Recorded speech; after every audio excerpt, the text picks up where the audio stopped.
गंगा जी के परम पुनीत पावन तट पर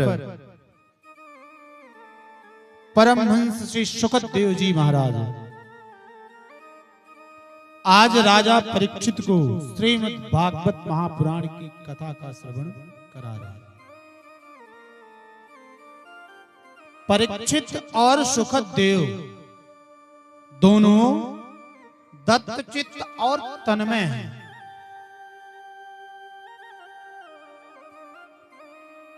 सुनने और सुनाने में व्यक्ति दत्तचित्त और तन्मय कब होता है? जब श्रोता और वक्ता का भाव एक सा हो, तब व्यक्ति दत्तचित्त और तन्मय कहा जाता है। देखिए, श्री सुखदेव जी का नाम है ब्रह्मरात। क्या नाम है? ब्रह्मरात। वो तो महाराज सुख जैसे दिखते थे, इसलिए लोग उन्हें सुखदेव कहने लगे। तोते के जैसे दिखते थे, इसलिए उन्हें सुखदेव कहने लगे। और परीक्षित का एक और नाम है विष्णुरात। नाम में साम्यता, एक का नाम ब्रह्मरात और दूसरे का नाम विष्णुरात। और तो और महाराज, ये भगवान के परम भागवतों में से एक, जिन्हें जन्म से पहले गर्भ में ही जाकर भगवान को दर्शन देना पड़ा। ये भगवान के पास नहीं गए कि मुझे दर्शन दो, भगवान को स्वयं आना पड़ा इन्हें दर्शन देने के लिए।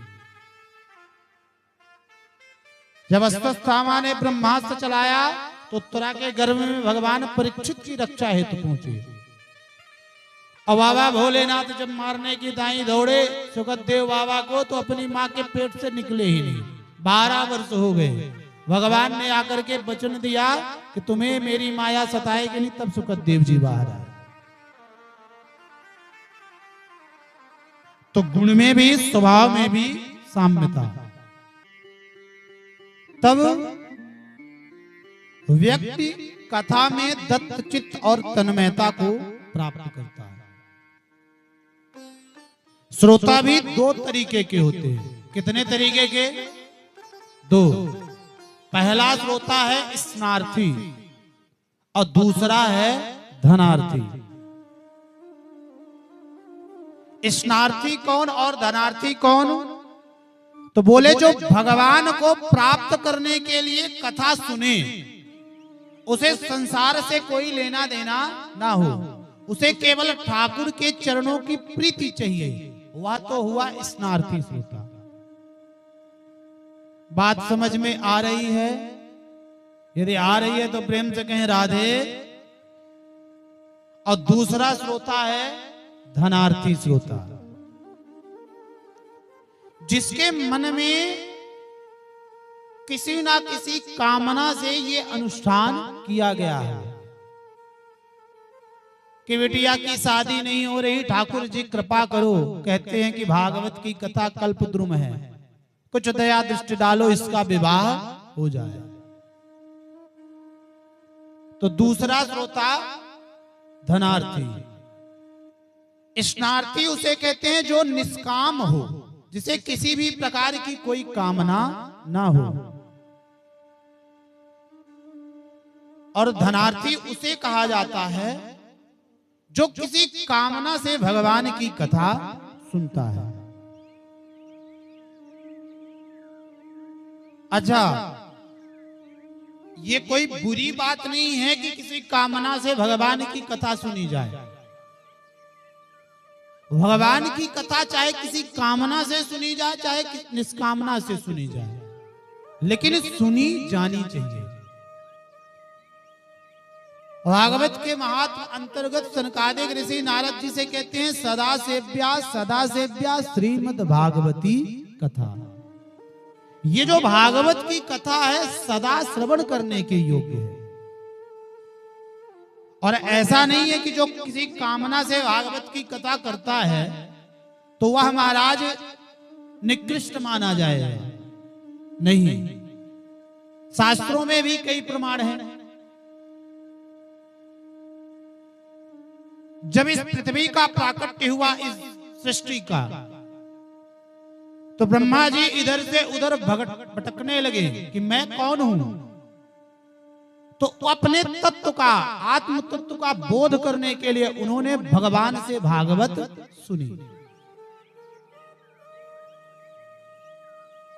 नारद जी मोहग्रस्त थे कि ब्रह्मा जी बड़े हैं कि विष्णु बड़े हैं कि शंकर बड़े हैं। तो अपने मोह का भंजन करने के लिए उन्होंने अपने पिता ब्रह्मा से भागवत कथा का श्रवण किया।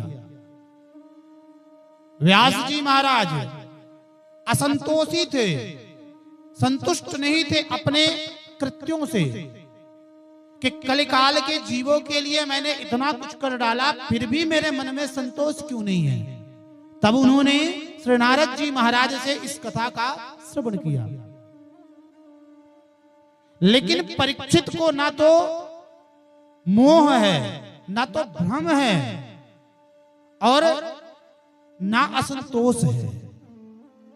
परीक्षित के मन में केवल और केवल एक लालसा है। एक संत बड़ा ही सुंदर इसका वर्णन करते हैं। मोह मरने को नेम है, मरूं तो हरि के द्वार। कब हूं तो हरि जी पूछेंगे, कौन मर्यो दरबार। परीक्षित के मन में केवल और केवल एक ही अभिलाषा है कि आज से 7वें दिन तो मृत्यु होना सुनिश्चित है। ऐसा कर्म ही हमने कर दिया है कि मृत्यु होना सुरक्षित है। लेकिन यदि मरना ही है तो क्यों ना हरि के द्वार पर जाकर के मरा जाए। इसलिए आज सुखदेव जी महाराज ने अपने पूरे राज वैभव का परित्याग किया और हरिद्वार की पावन धरा सुख ताल पर आकर करके विराजमान हो गए। और अच्छा एक बात और है, जैसे आप एक उदाहरण से समझे, यदि आपके द्वार पर कोई मर जाए, किसी की मृत्यु हो जाए, तो आपकी नैतिक जिम्मेदारी बनती है कि उसको ठिकाने लगाया जाए। बनती है कि नहीं बनती? और यदि कोई रोड पर मरा हो, आप देखोगे फिर भी रुकने वाले नहीं हो। है बात सही ना? तो परीक्षित ने विचार किया कि मृत्यु तो सुनिश्चित है, लेकिन रोड पर मरने से बढ़िया है कि क्यों ना ठाकुर जी के द्वार पर मरा जाए। और किसी के द्वार पर जब मरा जाता है, फिर उसकी जिम्मेदारी होती है या तो तारेगा या तो फिर नरकगामी बनाएगा। तो परीक्षित के मन में केवल एक अभिलाषा है कि मरना है तो हरि के द्वार पर मरूं। आज नहीं तो कल उनकी आते जाते दृष्टि तो मुझ पर पड़ेगी ही पड़ेगी, और जब उनकी दृष्टि पड़ेगी तो हमारा कल्याण सुनिश्चित हो जाएगा। इसलिए आज परीक्षित ने गंगा का जो एक आध्यात्मिक तट है, हरिद्वार की पावन नगरी सुखताल की, वहां जाकर के विराजमान हुए। आज परीक्षित को अपने जीवन से लगाव नहीं रह गया। वह केवल अंतिम घड़ी में ठाकुर जी को याद करना चाहते हैं, उनका दर्शन प्राप्त करना चाहते हैं, उनकी सायुज्यता प्राप्त करना चाहते हैं। अच्छा एक बात और है, परीक्षित ने सुखदेव से कथा सुनी तो उनके मन में परिवर्तन हुआ। हुआ कि नहीं हुआ? हुआ। यदि हुआ तो प्रेम से कहें राधे। परीक्षित ने कथा सुनी तो उनके विचारों में, उनके मन में, उनके स्वभाव में परिवर्तन हुआ। और हम लोग भी कथा सुनते हैं, आज 4 दिवसों से सुन ही रहे हैं, पर वही का वही हाल। हमारे मन में परिवर्तन क्यों नहीं होता? इसका कारण क्या है?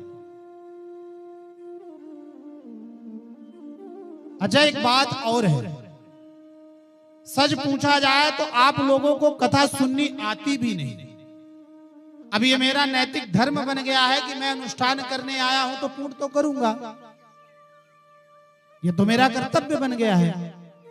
अच्छा, कथा सुननी कैसी चाहिए, पहले ये बता दूं, कथा कैसी सुनी जानी चाहिए? कहें तो बता दूं, बता दूं। जिस तरीके से हम गाली सुनते हैं, जिस तरीके से हम निंदा सुनते हैं, चुगली सुनते हैं, आप बताओ, अभी मैं कथा सुना रहा हूं, सुंदर सुंदर कहानियां सुना रहा हूं, आप लोग बड़े प्रेम से जी महाराज जी कह करके समर्थन कर रहे हैं, और अभी मैं गाली देना प्रारंभ कर दूं तो अभी आपकी आंखें लाल होंगी, उठाएंगे डंडा, अरे बड़े महाराज जी बने फिरते हैं। है बात सही ना? मतलब एक सड़ी गले से शब्द गाली में इतनी ताकत है कि हम अपने आप को क्रोध की अग्नि में जला बैठते हैं। क्या भागवत उससे भी निकृष्ट है कि 4 दिवसों से सुनने के बाद भी हमारे मन में, स्वभाव में जरा भी परिवर्तन नहीं आया, इसके प्रति जरा भी श्रद्धा नहीं आई? आई क्यों नहीं? चूंकि हमें सुनना आया ही नहीं। इसीलिए मैंने आज कथा का प्रारंभ यहां से किया कि यदि इस ध्वनि विस्तारक यंत्र के माध्यम से आवाज इस क्षेत्र में जा रही हो, जीवन भर गोरख धंधों में लगे रहते हो, कोई साथ देने वाला नहीं। एक ब्रज के संत तो बड़ा ही सुंदर कहते हैं, धन धरा के बीच में यूं ही धरा रह जाएगा, पशु भी बधे रह जाएंगे जब गूंज का दिन आएगा। अरे नारी तो तेरा साथ देगी केवल घर के द्वार तक, और बंधु बांधव ले जाएंगे केवल तुझे स्मशान तक। फिर तेरी इस देह को जलाकर हर व्यक्ति लौट आएगा, लेकिन भजन ही परलोक में बस साथ तेरे जाएगा। अरे 4 घंटे का समय है, निकाल लो, रोज रोज भगवान की कथा शायद मिले या ना मिले,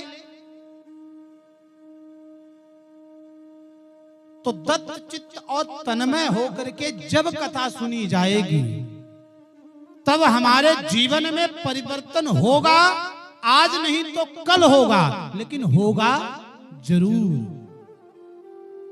इसमें किसी भी प्रकार का न तो कोई संशय, न तो कोई भ्रम।